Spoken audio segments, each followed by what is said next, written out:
21শে ফেব্রুয়ারি আন্তর্জাতিক মাতৃভাষা দিবস। সেই উপলক্ষেই আমি আপনাদের ভাষা আন্দোলন সম্পর্কে দু চার কথা বলছি। 1947 সালে দ্বিজাতি তত্ত্বের ভিত্তিতে আমাদের অখণ্ড ভারত দুই ভাগে বিভক্ত হয়ে কিছুটা ভারতের ও কিছুটা পাকিস্তানের অন্তর্ভুক্ত হয়।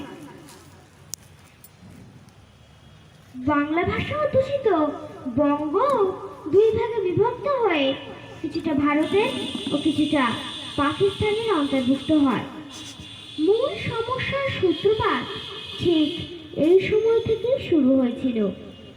পাকিস্তান সরকার জোর করে সেই বাংলাভাষী মানুষদের উপর উর্দু ভাষাকে চাপিয়ে দিয়েছিল, কিন্তু সেই বাংলাভাষী মানুষ উর্দু ভাষাকে গ্রহণ করতে রাজি ছিল না।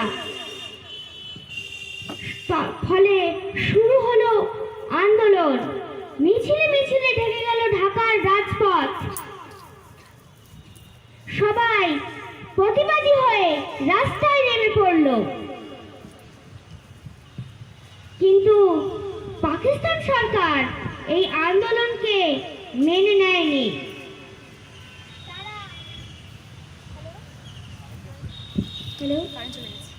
তারা বিরাট পুলিশ বাহিনী পাঠিয়ে আন্দোলনকে স্তব্ধ করার চেষ্টা করল।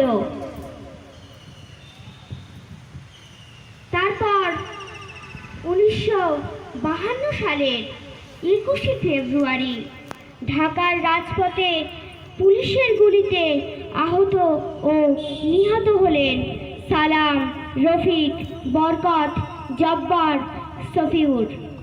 তাদের অপরাধ ছিল তারা তাদের মাতৃভাষাকে ভালোবেসেছিল, তারা সেই ভাষায় কথা বলতে চেয়েছিল, কিন্তু পাকিস্তান সরকার তা চায়নি যে তাদের দেশে বাংলা ভাষা চলুক। আন্দোলনের তীব্রতা আরো বেড়ে গেল। তখন পাকিস্তান সরকার পিছু হটল এবং তাদের মাতৃভাষা বাংলাকেই রাষ্ট্রীয় ভাষার মর্যাদা দিতে বাধ্য হলো। বাঙালি একমাত্র জাতি যারা তাদের মাতৃভাষার জন্য আন্দোলন করে শহীদ হন। বর্তমানে 186টি দেশে 21শে ফেব্রুয়ারি দিনটিতে নিজ নিজ মাতৃভাষা দিবস পালন করা হয়। সেই সব বীর শহীদদের প্রতি সম্মান জানাতে 1999 সালে 17ই নভেম্বর ইউনেস্কো এই 21শে ফেব্রুয়ারি দিনটিকে আন্তর্জাতিক মাতৃভাষা দিবস হিসেবে ঘোষণা করেন। সেই সব বীর শহীদদের প্রতি সম্মান জানিয়ে আমি এই বলে শেষ করছি, আমার ভাইয়ের রক্তে রাঙানো 21শে ফেব্রুয়ারি আমি কি ভুলিতে পারি? ধন্যবাদ।